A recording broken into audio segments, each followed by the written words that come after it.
Hi welcome to Giri Telangana academy. మీరు మొదటిసారిగా మా ఛానల్ చూస్తున్నట్లయితే ప్లీజ్ లైక్ చేయండి, సబ్స్క్రైబ్ చేయండి, మీ దగ్గర వారికి షేర్ చేయండి. మనం లాస్ట్ క్లాస్ కంటిన్యూ చేద్దాం. కాకతీయుల గురించి మాట్లాడుకుంటున్నాం. కాకతీయుల గురించి చెప్పుకునేటప్పుడు కాకతీయుల యొక్క చరిత్రకు సంబంధించినటువంటి కాకతీయ సామ్రాజ్యం యొక్క చరిత్రకు సంబంధించినటువంటి ఆధారాలు పరిశీలిస్తే జనరల్గా రెండు రకాలుగా చెప్పుకుంటాం. ఒకటి పురావస్తు ఆధారాలు, మరొకటి సాహిత్య ఆధారాలు. పురావస్తు ఆధారాలు, సాహిత్య ఆధారాలు. ఈ పురావస్తు ఆధారాలను తీసుకొని చూస్తే ప్రాచీన కట్టడాలు, నాణాలు, శాసనాలు, వీటిని పురావస్తు ఆధారాలు అంటాం. వీరి చరిత్రను తెలుసుకోవడానికి ఆధారాలు ఎన్ని రకాలు? రెండు రకాలు. ఒకటి పురావస్తు ఆధారాలు, మరొకటి సాహిత్య ఆధారాలు. పురావస్తు ఆధారాలలో మళ్ళీ ఎన్ని అంటే నాణాలు, కట్టడాలు, శాసనాలు. వీటిలో అత్యంత ప్రాముఖ్యమైనవి ఏంటంటే వీరి యొక్క శాసనాలు. ఇక సాహిత్య ఆధారాలు తీసుకుంటే అప్పుడున్నటువంటి దేశీయ మరియు విదేశీయుల యొక్క రచనలు, కవి పండితులు వారి యొక్క రచనల్ని సాహిత్య ఆధారాల కింద చెప్తాం. వీరి కాలంలో ఉన్నటువంటి కవి పండితులు ఎవరు? వీరి కాలంలో వీరి సామ్రాజ్యాన్ని సందర్శించినటువంటి విదేశీ రాయబారులు ఎవరు? వారు రాసినటువంటి రచనలు, వీటిని సాహిత్య ఆధారాల కింద పరిగణిస్తాం. వీరికి సంబంధించినటువంటి ఆధారాలలో అత్యంత ముఖ్యమైనవి శాసనాలు. వీరి యొక్క చరిత్రని తెలుసుకోవడానికి ఉన్నటువంటి శాసనాలను ఒకసారి మనం పరిశీలించి చూసినట్లయితే ముఖ్యంగా వీరిని మనం లాస్ట్ క్లాస్లో చెప్పుకున్నాం. శాతవాహనుల తర్వాత రెండు తెలుగు ప్రాంతాలని, దాదాపు ఆంధ్ర ప్రాంతాన్ని మొత్తం కూడా ఏకం చేసి పరిపాలించినటువంటి అత్యంత గొప్ప రాజ్యవంశం ఏంటంటే కాకతీయ రాజ్యవంశం అని చెప్పుకున్నాం. శాతవాహనుల తర్వాత తిరిగి మళ్ళీ ఎవరు? కాకతీయులు. మరి వీరికి సంబంధించినటువంటి పురావస్తు శాసనాలలో ముఖ్యమైన శాసనాలు. ఈ శాసనాల గురించి ఒకసారి మనం చూద్దాం.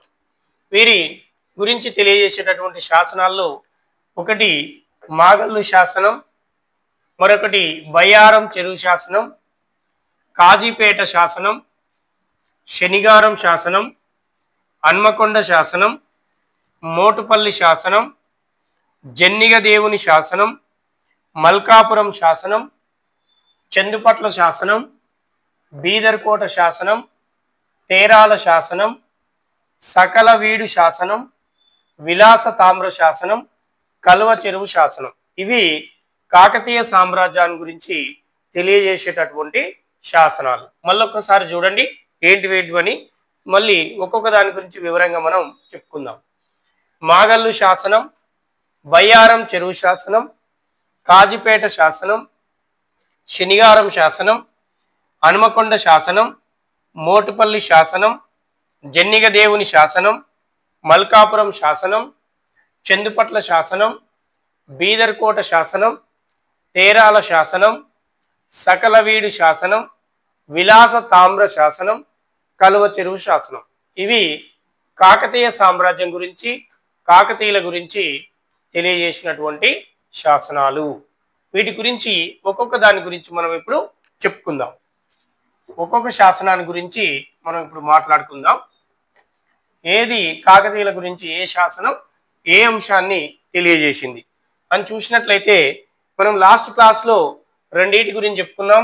ఒకటి మాగల్లు శాసనం, ఒకటి బయ్యారం చెరువు శాసనం. ఈ రెండింటి గురించి లాస్ట్ క్లాస్లో మనం మాట్లాడుకోవడం అనేది జరిగింది. ఓవరాల్గా ఒక మాటలో చెప్తాను. మాగల్లు శాసనము వేంగి చాళుక్య పాలకుడైనటువంటి దానార్ణవుడు వేయించినాడని చెప్పినాం. దీని ప్రకారంగా మనకు కాకర్తె గుండెననే కాకతీయుల మూలపురుషుడని తెలియజేస్తుందని కూడా చెప్పుకున్నాం.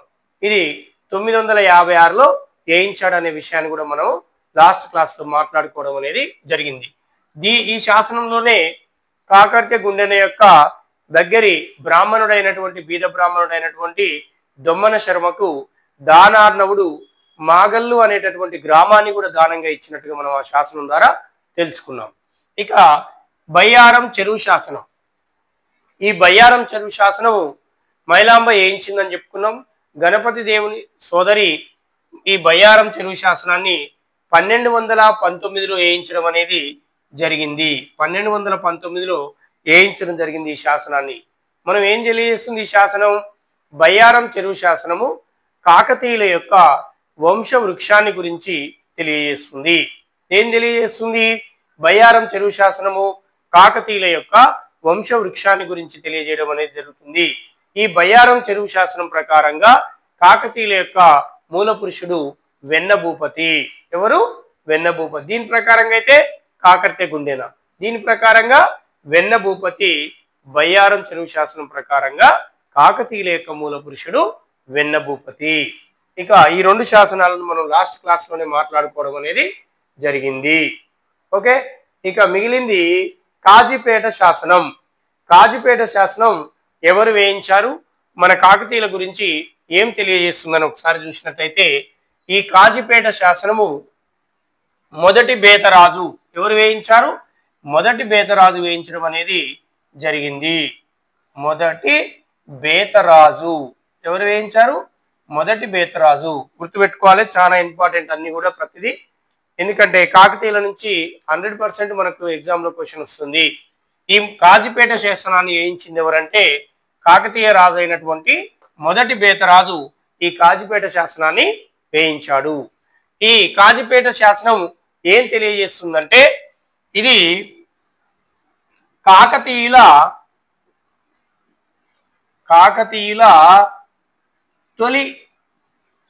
తొలి రాజుల పాలనా విధానం గురించి తెలియజేస్తుంది. పాలనా విధానం గురించి తెలియజేస్తుంది. ఒక్క మాటలో చెప్పాలంటే, తొలి కాకతీయులు మలి కాకతీయులు రెండు ఉంటారు. అంటే సామంతులుగా ఉన్నటువంటి కాకతీయ రాజులు, స్వతంత్రాన్ని ప్రకటించుకున్న తర్వాత ఉన్నటువంటి కాకతీయులు. రుద్రదేవుడి నుంచి స్వతంత్రాన్ని ప్రకటించుకురు. రుద్రదేవుడు, గణపతి మహాదేవుడు, గణపతి దేవుడు, రుద్రమాదేవి, రెండవ ప్రతాపరుద్రుడు, వీళ్ళు స్వతంత్రాన్ని ప్రకటించుకున్నటువంటి కాకతీయులు. వీరికంటే ముందున్నటువంటి వాళ్ళు ఎవరు? సామంత కాకతీయులు. ఈ సామంత కాకతీయుల గురించి తెలియజేసేటటువంటి శాసనం ఏంటంటే కాజీపేట శాసనము. ఈ కాజీపేట శాసనాన్ని వేయించింది ఎవరంటే మొదటి బేతరాజు. మొదటి బేతరాజు వేయించినటువంటి కాజీపేట శాసనము తొలి కాకతీయుల గురించి తెలియజేస్తుంది. అత్యంత ముఖ్యంగా ఈ మొదటి బేతరాజు యొక్క ఘన విజయాలను గురించి ఈ శాసనం తెలియజేస్తుంది. దేని గురించి? ఈ మొదటి బేతరాజు యొక్క ఘన విజయాలను గురించి. ఒకసారి చూడండి, కాజీపేట శాసనాన్ని వేయించింది కాకతీయ రాజు అయినటువంటి మొదటి బేతరాజు. ఈ శాసనం ఏం తెలియజేస్తుందంటే మొదటి బేతరాజు యొక్క ఘన విజయాలను మరియు తొలి కాకతీయ రాజుల గురించి, అనగా సామంత కాకతీయ రాజుల గురించి తెలియజేస్తున్నటువంటి శాసనం ఏంటంటే కాజీపేట శాసనము. కాజీపేట శాసనం వేయించింది మొదటి బేతరాజు. అతని యొక్క ఘన విజయాలు కూడా ఆ శాసనం ద్వారా మనకు తెలుస్తుంది. ఇది కాజీపేట శాసనం. ఇక నెక్స్ట్ శనిగారం శాసనం. కాజీపేట శాసనం అర్థమైందనుకుంటా. కాజీపేట శాసనాన్ని వేయించింది మొదటి బేతరాజు. మొదటి బేతరాజు యొక్క ఘన విజయాలను తెలియజేస్తుంది మరియు తొలి కాకతీయుల యొక్క పాలనా విధానం వారి గురించి తెలియజేస్తుంది. తొలి కాకతీయులు అనగా సామంత కాకతీయ రాజుల గురించి తెలియజేస్తుంది. ఏది? కాజీపేట శాసనం. కాజీపేట శాసనం వేయించినటువంటి రాజు ఎవరు? మొదటి బేతరాజు. ఇక నెక్స్ట్ శనిగారం శాసనం. మరొక శాసనం తీసుకొని చూద్దామండి. ఏంటిది ఇది? శనిగారం శాసనం. శనిగారం శాసనం గుర్తుపెట్టుకోవాలి ప్రతిదీ. మనం మాగల్లు శాసనం చెప్పుకున్నాం, బయ్యారం చెరువు శాసనం చెప్పుకున్నాం, కాజీపేట శాసనం చెప్పుకున్నాం. ఇప్పుడు ప్రజెంట్ శనిగారం శాసనం. ఈ శనిగారం శాసనాన్ని ఎవరు వేయించారు అని మనం ఒకసారి చూసినట్లయితే రెండవ ప్రోలరాజు వేయించాడు. ఎవరు వేయించారు? రెండవ ప్రోలరాజు. చాలా చాలా ఇంపార్టెంట్, గుర్తుపెట్టుకోవాలి మనం. ఈ రెండవ ప్రోలరాజు వేయించాడు శనిగారం శాసనం. ఏ శాసనము? శనిగారం శాసనం. శనిగారం శాసనాన్ని వేయించింది రెండవ ప్రోలరాజు. రెండవ ప్రోలరాజు ఎవరు అంటే కాకతీయ స్వతంత్ర రాజ్య స్థాపకుడైనటువంటి రుద్రదేవుని యొక్క తండ్రి. రుద్రదేవుని తండ్రే రెండవ ప్రోలరాజు. ఈ రెండవ ప్రోలరాజు వేయించినటువంటి ఈ శనిగారం శాసనము దేని గురించి తెలియజేస్తుందంటే కాకతీయ రాజులు రెండవ ప్రోలరాజు యొక్క ఘన విజయాలని ఇతనితో పాటు తన కుమారుడు వీరు స్వతంత్రాన్ని పొందిన విధానాన్ని గురించి తెలియజేస్తుంది శనివారం శాసనం. శనివారం శాసనం ఏం తెలియజేస్తుంది? సామంత రాజుల నుంచి స్వతంత్రాన్ని ప్రకటించుకున్న విధానము, ముఖ్యంగా రెండవ ప్రోల రాజు యొక్క పరిపాలన విధానము, ఆనాటి పరిస్థితుల గురించి తెలియజేస్తుంది శనివారం శాసనము. ఓకే, శనివారం శాసనం మనకు గుర్తుకు రావాలి ఎవరంటే రెండవ ప్రోల రాజు వేయించినాడు. ఇది రెండవ ప్రోల రాజు యొక్క గొప్పతనాన్ని, ఘన విజయాలని, సామంతుల నుంచి స్వతంత్రాన్ని ప్రకటించుకునే విధానం గురించి తెలియజేస్తుంది. ఆనాటి సామాజిక పరిస్థితుల గురించి కూడా తెలియజేస్తుంది ఏంటంటే శనివారం శాసనం. ఓకే, ఈ శనివారం శాసనం దగ్గర మనకు ఒక అంశాన్ని మాట్లాడుకుందాం. ఈ శనివారం అనేటటువంటి ఈ శనివారం శాసనం ఎక్కడుందంటే వరంగల్ జిల్లాలో. ఇదే శనివారం అనే ఒక జలాశయం కూడా ఉంది. ఇక్కడ సందర్భం వచ్చింది కాబట్టి చెప్తున్నాను. ఈ శనివారం అనేటటువంటి జలాశయం కూడా ఉంది, గుర్తుపెట్టుకోవాలి మనం. గుర్తుపెట్టుకోండి, శనివార శాసనం వరంగల్ జిల్లాలో ఉంది. దీన్ని వేయించింది కాకతీయ రాజు అయినటువంటి రెండవ ప్రోలరాజు. అతని గురించి, అతని ఘన విజయాల గురించి, ఆనాటి కాల పరిస్థితుల గురించి, సామాజిక పరిస్థితుల గురించి, వీరు సామంతుల నుంచి స్వాతంత్రాన్ని పొందిన దాని గురించి తెలియజేస్తుందని చెప్పుకున్నాం. ఇదే శనివారం పేరు మీద శనివారం జలాశయం కూడా ఉంది. ఇది గుర్తుపెట్టుకోవాలి మనం, లేటెస్ట్ బిట్. ఈ శనివారం జలాశయం ఎక్కడుందంటే ఇది సిద్దిపేట జిల్లాలోని కోహెడా అనేటటువంటి మండలంలో కలదు. ఎక్కడ? కోహెడా. ఇది గుర్తుపెట్టుకోండి. శనివారం శాసనం అంటేనేమో వరంగల్ జిల్లాలోని ఉంది. శనివారం జలాశయం అంటే మాత్రం సిద్దిపేట జిల్లాలోని కోహెడా అనేటటువంటి మండలంలో కలదు. ఏంటిది? శనివారం జలాశయం. ఈ శనివారం జలాశయాన్ని ఎవరు ఏర్పాటు చేశారంటే నిజాం ఏర్పాటు చేశాడు 1891లో. ఎప్పుడు? 1891లో. 1891లో నాటి నిజాము దీన్ని ఏర్పాటు చేయడం అనేది జరిగింది. శనివారం జలాశయం. శనివారం శాసనం ఎవరు వేయించారు? రెండవ ప్రోలరాజు. రెండవ ప్రోలరాజు ఎవరు? రుద్రదేవుని యొక్క తండ్రి. ఎక్కడ ఉంది ఇది? వరంగల్ జిల్లాలో ఉంది. మరి శనివారం జలాశయం ఎక్కడ ఉంది? శనివారం జలాశయం కోయడ మండలంలో ఉంది. ఎక్కడ? సిద్దిపేట జిల్లాలోని. దీన్ని ఎవరు తవ్వించారు, ఏర్పాటు చేశారంటే నిజాం ప్రభు ఏర్పాటు చేశాడు 1891లో. ఓకే, క్లియర్, అర్థమైందా? 1891లో శనివారం జలాశయాన్ని తవ్వించినాడు ఎవరంటే ఆనాటి నిజాం. ఎక్కడ? కోయడ మండలం, సిద్దిపేట జిల్లాలోని. శనివారం శాసనాన్ని వేయించింది మాత్రం రెండవ ప్రోలరాజు. ఇక్కడ ఇదే పేరు మీద వచ్చింది కాబట్టి చెప్పేశాను, మీరు క్లియర్ గా గుర్తుపెట్టుకోవాలి. శనివారం జలాశయం వేరే జిల్లా, శనివారం శాసనం వేరే జిల్లా. శనివారం శాసనం వేయించిందేమో కాకతీయుల రాజులు, శనివారం జలాశయం తవ్వించిందేమో రీసెంట్ గా నిజాములు. ఇది 1891లో. ఓకే, క్లియర్, ఇక్కడికి అయిపోయింది కదా. ఇది శనివారం శాసనం. ఇక నెక్స్ట్ మరొక శాసనాన్ని మనం తీసుకొని చూసినట్లయితే శనివారం శాసనం తర్వాత హనుమకొండ శాసనం. ఏ శాసనం? హనుమకొండ శాసనం. మరొక శాసనం ఏందండి? హనుమకొండ శాసనం. ఈ హనుమకొండ శాసనం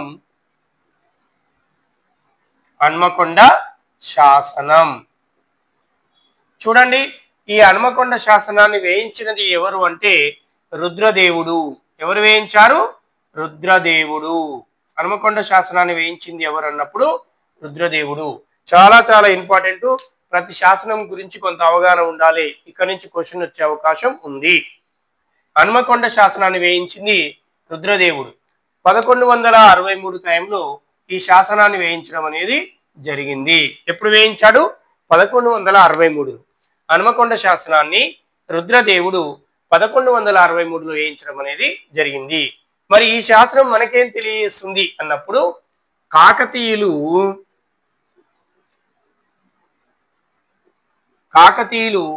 స్వతంత్రాన్ని ప్రకటించుకున్న విధానం గురించి తెలియజేస్తుంది. స్వతంత్రమును ప్రకటించుకున్న విధానం గురించి తెలియజేస్తుంది.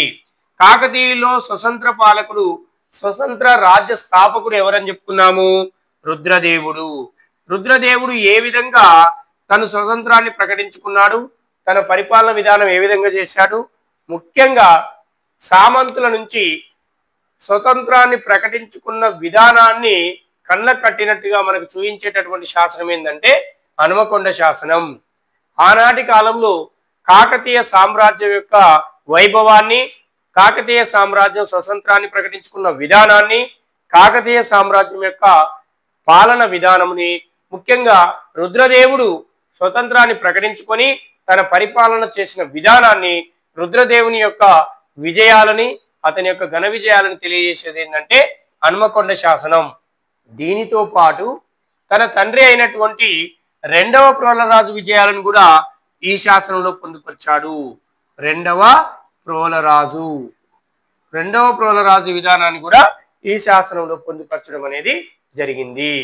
మనం చెప్పుకున్నాం రెండవ ప్రోలరాజు ఏంది, శనివారం శాసనం వేయించాడు అనుకున్నాం. కానీ ఇక్కడ హనుమకొండ శాసనంలో కూడా రుద్రదేవుడు వేయించిన ఈ శాసనంలో కూడా తను స్వతంత్రాన్ని ప్రకటించుకున్న విధానముని, ఆనాటి కాకతీయ సామ్రాజ్యం యొక్క వైభవాన్ని, కాకతీయ సమాజంలో ఉన్న పరిస్థితులని, దీంతో పాటు తన తండ్రి అయినటువంటి రెండవ ప్రోలరాజు యొక్క విజయాలని కూడా ఈ శాసనంలో పొందుపరచడం అనేది జరిగింది. హనుమకొండ శాసనం 1163లో వేయించాడు రుద్రదేవుడు. కాకతీయుల్లో స్వతంత్ర రాజ్య స్థాపకుడు ఎవరంటే రుద్రదేవుడు. ఈ శాసనం ద్వారా స్వతంత్ర రాజ్యస్థాపన విధానమును, రుద్రదేవుని యొక్క ఘన విజయాలని, అతనితో పాటు తన తండ్రి అయిన రెండవ ప్రోలరాజు యొక్క ఘన విజయాలను కూడా ఈ శాసనం ద్వారా మనకు తెలుస్తుంది. ఓకే, క్లియర్, అర్థమైందా? హనుమకొండ శాసనం అంటే ఎవరు వేయించారు? రుద్రదేవుడు.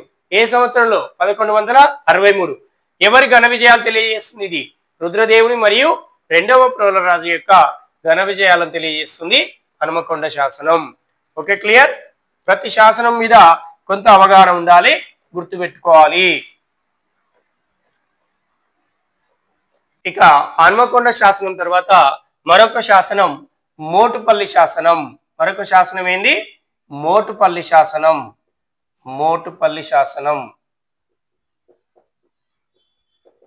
ఈ మోటుపల్లి శాసనం వేయించినటువంటి వ్యక్తి ఎవరంటే గణపతి దేవుడు. కాకతీయ రాజులలో గొప్పవాడైనటువంటి గణపతి దేవుడు వేయించాడు. ఏ శాసనాన్ని ఎవరు వేయించారు? గణపతి దేవుడు. కాకతీయుల సామ్రాజ్యంలో అత్యంత గొప్పవాడు ఎవరంటే గణపతి దేవుడు. అతను వేయించినటువంటి శాసనమే మోటుపల్లి శాసనము. నెల్లూరు, ఆనాటి కాలంలో నెల్లూరు ప్రాంతాన్ని ఏ ప్రాంతాన్ని అండి? నెల్లూరు ప్రాంతాన్ని పరిపాలిస్తున్నది మన్మసిద్ధి. ఎవరైనా? మన్మసిద్ధి.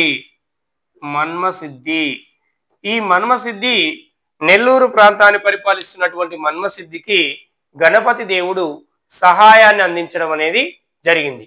దానికి తోడుగా కృతజ్ఞతగా ఈ మన్మసిద్ధి మోటుపల్లి అనేటటువంటి ప్రాంతాన్ని గణపతి దేవునికి ఇచ్చినాడు. ఓకే, అర్థమైందా? నెల్లూరు ప్రాంత పాలకుడు మన్మసిద్ధి. ఈ మన్మసిద్ధి గణపతి దేవుడు చేసిన సహాయానికి కృతజ్ఞతగా ఈ మోటుపల్లి అనే ప్రాంతాన్ని ఎవరికి ఇచ్చాడు? గణపతి దేవునికి ఇవ్వడం అనేది జరిగింది. క్రమంగా గణపతి దేవుడు ఈ మోటుపల్లి అనే ప్రాంతాన్ని, ఏ ప్రాంతాన్ని? మోటుపల్లి. ఈ మోటుపల్లి అనేటటువంటి ఈ ప్రాంతాన్ని ఓడరేవుగా మార్చాడు. అంటే మోటుపల్లి శాసనం మనకు దేని గురించి తెలియజేస్తుందంటే ఆనాడు ఉన్నటువంటి ప్రసిద్ధమైన ఓడరేవు మోటుపల్లి ప్రాంతం అని తెలియజేస్తుంది. ఆనాడు ఉన్నటువంటి విదేశీ వాణిజ్య వ్యాపారాలు, ఈ కాలంలో జరిగినటువంటి విదేశీ వాణిజ్య వ్యాపారాల గురించి కూడా ఈ మోటుపల్లి శాసనం ద్వారా మనకు తెలుస్తుంది. మోటుపల్లి శాసనాన్ని వేయించింది ఎవరు? గణపతి దేవుడు. అర్థమైందా? గణపతి దేవుడు వేయించాడు. ఈ ప్రాంతాన్ని ఎవరి ద్వారా పొందాడు? నెల్లూరు పాలకుడైనటువంటి మన్మసిద్ధి ద్వారా పొందడం అనేది జరిగింది. ఈ ప్రాంతాన్ని గణపతి దేవుడు.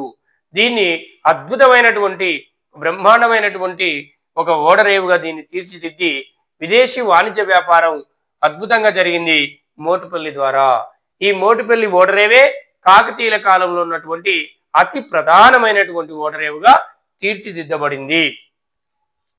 గణపతి దేవుడు మోటుపల్లి ప్రాంతాన్ని మన్మసిద్ధి ద్వారా పొందాడు. మన్మసిద్ధి ద్వారా పొందినటువంటి మోటుపల్లిని ప్రధాన ఓడరేవుగా తీర్చిదిద్దినాడు. అందుకే కాకతీయుల కాలంలో ప్రధానమైనటువంటి ఓడరేవు ఏం చెప్పుకుంటాం మనం? మోటుపల్లిని చెప్పుకుంటాం. ఇక్కడ ఇక్కడ మోటుపల్లి ఓడరేవుని చూసుకోవడానికి ఈ ప్రాంతానికి సిద్ధయ్య దేవుడు అనేటటువంటి ఒక అధికారిని కూడా నియమించడం జరిగింది గణపతి దేవుడు. ఏ అధికారిని నియమించాడు? సిద్ధయ్య దేవుడు. అధికారి పేరు చెప్పండి ఒకసారి.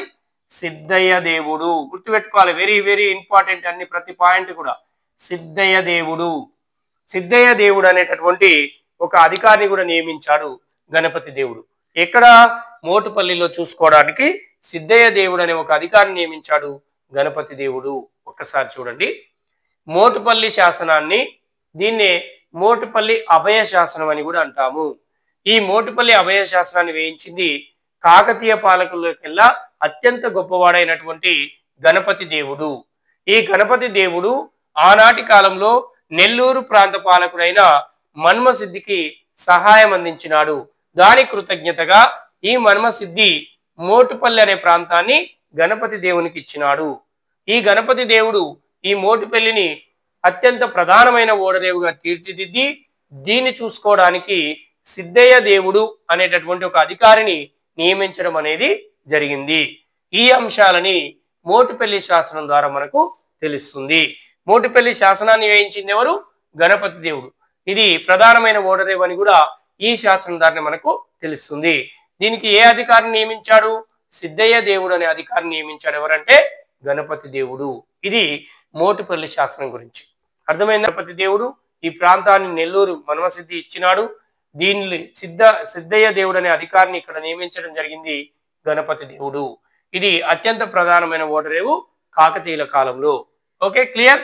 ఇది మోటుపల్లి శాసనం. ఇది మోటుపల్లి శాసనము. జన్నిగ దేవుని శాసనం. జన్నిగ దేవుని శాసనం. మరొక శాసనం ఏంటంటే జన్నిగ దేవుని శాసనం. జన్నిగ దేవుని శాసనం. జన్నిగ దేవుని శాసనం. ఒకసారి చూడండి, ఈ జన్నిగ దేవుని శాసనాన్ని వేయించినటువంటి వ్యక్తి ఎవరంటే కాయస్థ జన్నిగ దేవుడు. అంటే ఆయన పేరు మీద ఆ శాసనానికి పేరు పెట్టుకున్నాడు. దీన్ని వేయించినటువంటి వ్యక్తి ఎవరు? కాయస్థ జన్నిగ దేవుడు. కాయస్థ జన్నిగ దేవుడు. వేయించినటువంటి వ్యక్తి ఎవరండి? కాయస్థ జన్నిగ దేవుడు. మీరు కూడా ఒకసారి పలకాలే, అలా అయితేనే నోటికి అవుతుంది. జన్నిగ దేవుని శాసనం వేయించినటువంటి వ్యక్తి ఎవరంటే కాయస్థ జన్నిగ దేవుడు. ఈ కాయస్థ జన్నిగ దేవుడు వేయించినటువంటి ఈ జన్నిగ దేవుని శాసనం మనకేం తెలియజేస్తుందంటే, ముఖ్యంగా రుద్రమాదేవి యొక్క, మనం చెప్పుకున్నాము ఆల్రెడీ లాస్ట్ క్లాస్లో, రుద్రమాదేవి మనం ఏం చెప్పుకున్నాము? దక్షిణ భారతదేశంలోనే తొలి స్త్రీ పరిపాలకురాలని అందించినటువంటి ఏకైక రాజ్యవంశం కాకతీయులు అని చెప్పుకున్నాం. ఆ కాకతీయ సామ్రాజ్యాన్ని పరిపాలించినటువంటి తొలి స్త్రీ పరిపాలకురాలు దక్షిణ భారతదేశంలోనే ఎవరామె? రుద్రమాదేవి. ఈ రుద్రమాదేవి యొక్క పట్టాభిషేకాన్ని గురించి వెరీ వెరీ ఇంపార్టెంట్. రుద్రమాదేవి యొక్క పట్టాభిషేకం చూడండి, గుర్తుపెట్టుకోవాలి. పట్టాభిషేకం. రుద్రమాదేవి యొక్క పట్టాభిషేకం గురించి తెలియజేసే శాసనం ఏంది? క్వశ్చన్ అడగొచ్చు మనకు. రుద్రమాదేవి యొక్క పట్టాభిషేకాన్ని గురించి తెలియజేసే శాసనం ఏందన్నప్పుడు జన్నిగ దేవుని శాసనం. జన్నిగ దేవుని శాసనం ఎవరు వేయించారు? కాయస్థ జన్నిగ దేవుడు వేయించాడు. విత్ ఎట్లయినా అడగొచ్చు. రుద్రమాదేవి పట్టాభిషేకం గురించి తెలియజేసే శాసనం ఏంది? జన్నిగ దేవుని శాసనం. లేదా ఇట్లా అడగొచ్చు, జన్నిగ దేవుని శాసనం ఎవరి పట్టాభిషేకం గురించి తెలియజేస్తుంది? రుద్రమాదేవి యొక్క పట్టాభిషేకం గురించి తెలియజేస్తుంది. జన్నిగ దేవుని శాసనాన్ని వేయించినది ఎవరు? కాయస్థ జన్నిగ దేవుడు. క్లియర్, అర్థమైంది కదా? ఇది రుద్రమాదేవి యొక్క పట్టాభిషేకాన్ని గురించి వివరిస్తుంది. ఒకటే పాయింట్, జన్నిగ దేవి శాసనం ఎవరు వేయించారంటే కాయస్థ జన్నిగ దేవుడు. ఇది దేని గురించి తెలియజేస్తుందంటే రుద్రమాదేవి యొక్క పట్టాభిషేకాన్ని గురించి తెలియజేస్తుంది. మ్యాచింగ్ టెస్ట్ లో అడగొచ్చు, రుద్రమాదేవి పట్టాభిషేకం అని ఇక్కడ ఇయ్యొచ్చు. జన్నిగ దేవుని శాసనం, హన్మకొండ శాసనం, కాజీపేట శాసనం ఇలా ఇయ్యొచ్చు. అప్పుడు ఆన్సర్ ఏమైతుంది? జన్నిగ దేవుని శాసనం అవుతుంది. ఇది గుర్తుపెట్టుకోవాలి. ఇది జన్నిగ దేవుని యొక్క శాసనం. ఇక నెక్స్ట్ మరొక శాసనం మల్కాపురం శాసనం. మరొక శాసనం ఏంది? మల్కాపురం శాసనం. మనం ఏం మాట్లాడుకుంటున్నాం? శాసనాల గురించి మాట్లాడుకుంటున్నాం. కాకతీయులకు సంబంధించినటువంటి ఆధారాలలో అత్యంత ముఖ్యమైన శాసనాలు, వాటి గురించి మాట్లాడుకుంటున్నాం. మరొక శాసనం మల్కాపురం శాసనం. మల్కాపురం మల్కాపురం శాసనం ఏంటంటే ఇంకొకటి మల్కాపురం శాసనం. ఈ మల్కాపురం శాసనాన్ని ఎవరు వేయించారు అని చూసినట్లయితే దీన్ని వేయించినటువంటి ఎవరు అంటే రుద్రమాదేవి. ఎవరు వేయించారు? ఈ రుద్రమాదేవి ఏకైక స్త్రీ పరిపాలకుడైనటువంటి ఏకైక స్త్రీ పాలకురాలైనటువంటి రుద్రమాదేవి గారు వేయించినటువంటి శాసనం ఏంటంటే మల్కాపురం శాసనం. ఏ శాసనాన్ని వేయించింది? మల్కాపురం శాసనం. అడగొచ్చు మనకు, ఎందుకంటే మనకు రుద్రదేవుడు కూడా వేయించాడు హన్మకొండ శాసనం, గణపతి దేవుడు వేయించాడు మోటుపల్లి శాసనం, ఇలా రాజులు కూడా శాసనాలు వేయించారు కాకతీయులు. కాబట్టి మనకు అడగొచ్చు, మధ్యలో సైనికులు వేయించారు, సేనాపతులు వేయించారు, కాబట్టి ఏ శాసనాన్ని ఎవరు వేయించారు అనేది మనకు గుర్తుపెట్టుకోవడం చాలా చాలా ఇంపార్టెంట్. ఇక్కడ మల్కాపురం శాసనాన్ని వేయించింది ఎవరు అన్నప్పుడు రుద్రమాదేవి వేయించారు. ఓకే, రుద్రమాదేవి వేయించారు. ఇందులో ఏ అంశాన్ని గురించి తెలియజేయడం జరిగిందంటే ముఖ్యంగా ఆనాటి కాల పరిస్థితులు, ఆనాటి కాల పరిస్థితులు అంటే ముఖ్యంగా సామాజిక పరిస్థితుల గురించి వివరించినటువంటి శాసనం ఏంటంటే మల్కాపురం శాసనం. సమాజం ఉన్న పరిస్థితుల్లో అత్యంత ముఖ్యమైనది ఏంటంటే రుద్రమాదేవి ఆనాటి కాలంలో స్త్రీలకు ముఖ్యంగా ప్రసూతి వైద్యశాలలను ఏర్పాటు చేసినట్టుగా మనకి ఈ శాసనం ద్వారా తెలుస్తుంది. ఓకే, అర్థమైందా? ఈ శాసనం ద్వారా మల్కాపురం శాసనాన్ని వేయించింది రుద్రమాదేవి. దీని ద్వారా మనకు తెలిసేది ఏంటంటే ఆనాటి సామాజిక పరిస్థితులు, మరొకటి రుద్రమాదేవి ముఖ్యంగా నాటి స్త్రీల పరిస్థితులని మెరుగుపరచడం కోసం ప్రసూతి వైద్యశాలలను ఏర్పాటు చేసినట్టు. ఇంకొక అంశం ఏంటంటే ఎవరైనా ఉద్యోగాలలో ఉన్నటువంటి స్త్రీలకైతే ప్రసూతి సెలవులను కూడా ఇప్పించినట్టు తెలుస్తుంది మనకు ఈ శాసనం ద్వారా. ప్రసూతి సెలవులు కూడా కల్పించినట్టుగా మనకు ఈ శాసనం ద్వారా తెలుస్తుంది. ఓకే, అర్థమైందా? ఇక్కడ మనకు తెలిసేది ఏంది? మల్కాపురం శాసనం అంటే ఆనాడు సామాజిక పరిస్థితుల గురించి, ముఖ్యంగా అత్యంత ముఖ్యంగా ఆనాటి కాలంలో స్త్రీలకు మంచి అవకాశాలు కల్పించడం కోసం, స్త్రీల పరిస్థితిని మెరుగుపరచడం కోసం రుద్రమాదేవి గారు స్త్రీలకు ప్రసూతి వైద్యశాలని ఏర్పాటు చేశారు. ప్రసూతి సెలవులను కూడా ఇప్పించడం అనేది జరిగింది. ఈ రెండు అత్యంత ఇంపార్టెంట్. ప్రసూతి వైద్యశాలని రుద్రమాదేవి ఏర్పాటు చేసినట్టు తెలియజేసిన శాసనం మల్కాపుర శాసనం. మల్కాపుర శాసనాన్ని వేయించినది ఎవరు? రుద్రమాదేవి. వెరీ వెరీ ఇంపార్టెంట్, గుర్తుపెట్టుకోవాలి. స్త్రీలకు ప్రసూతి వైద్యశాలని ఏర్పాటు చేసినట్టు మనకు మల్కాపురం శాసనం ద్వారా తెలుస్తుంది. ఈ మల్కాపుర శాసనాన్ని వేయించింది ఎవరంటే రుద్రమాదేవి. ప్రసూతి సెలవులు కూడా మంజూరు చేసినట్టు తెలుస్తుంది. ఆనాటి కాలంలో సామాజిక పరిస్థితుల గురించి కూడా తెలుస్తుంది. ఇంకొక అంశాన్ని ఈ శాసనం ద్వారా పొందుపరిచింది ఇక్కడ. ఏంటిది అదంటే రుద్రమాదేవి యొక్క గురువు ఎవరంటే విశ్వేశ్వర శంభు. ఎవరైనా? విశ్వేశ్వర శంభు. ఎవరైనా? విశ్వేశ్వర శంభు. ఈ విశ్వేశ్వర శంభు రుద్రమాదేవి గారి యొక్క గురువు ఎవరు అడగొచ్చు, మనకి ఎట్లయినా అడగొచ్చు బిట్టు. ఈ రుద్రమాదేవి గారి యొక్క గురువు ఎవరంటే విశ్వేశ్వర శంభు. ఈ విశ్వేశ్వర శంభు అనేటటువంటి తన గురువుకి మందడం, ఏంటిది అది? మందడం. ఈ మందడం అనేటటువంటి గ్రామాన్ని దానంగా ఇచ్చినట్లు కూడా ఈ శాసనం ద్వారా మనకు తెలుస్తుంది. మళ్ళొక్కసారి, మల్కాపుర శాసనాన్ని వేయించింది ఎవరంటే రుద్రమాదేవి. ఇందులో తెలియజేసే అంశాలు 3 అంశాలే. ఒకటి, ఆనాటి సామాజిక పరిస్థితుల గురించి తెలియజేస్తుంది.